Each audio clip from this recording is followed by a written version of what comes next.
ये क्या हुआ कि नींद ही उचट गई। ये क्या हुआ कि नींद ही उचट गई, तवील रात आन में सिमट गई। ये क्या हुआ कि नींद ही उचट गई, तवील रात आन में सिमट गई। और दूसरा मतलब है कि हयात आके मौत से जो सट गई, हयात आके मौत से जो सट गई, लगा कि सारी जिंदगी सिमट गई, लगा कि सारी जिंदगी सिमट गई। और लगे जो चार हाथ उसके डोर पर, लगे जो चार हाथ उसके डोर पर, हमारे प्यार की पतंग कट गई, हमारे प्यार की पतंग कट गई।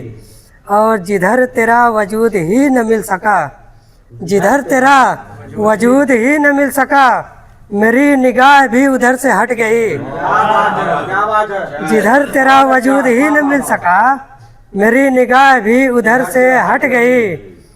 और भटक रही थी दर बदर जहान में, भटक रही थी दर बदर जहान में, मेरी हयात कब्र में सिमट गई, मेरी हयात कब्र में सिमट गई।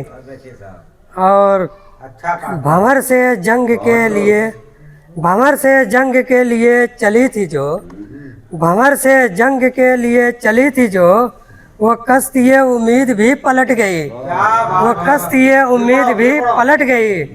भंवर से जंग के लिए चली थी जो, वो कश्ती उम्मीद भी पलट गई। और ये शेर है कि लिखी हुई थी जिस पे सारी दास्तां, लिखी हुई थी जिस पे सारी दास्तां, किताबे ज़िंदगी वो मेरी फट गई, किताबे ज़िंदगी वो मेरी फट गई। लिखी हुई थी जिस पे सारी दास्तां, किताबे ज़िंदगी वो मेरी फट गई। और आखिरी शेर है कि जिधर जिधर गए हो तुम मेरे सनम, जिधर जिधर गए हो तुम मेरे सनम, मेरी नज़र उधर उधर से हट गई, मेरी नज़र उधर उधर से हट गई। और मकता है कि शबे फिराक मेरी हाज़िके हज़ीं, शबे फिराक मेरी हाज़िके हज़ीं, मुसीबतों के दरमियान बट गई।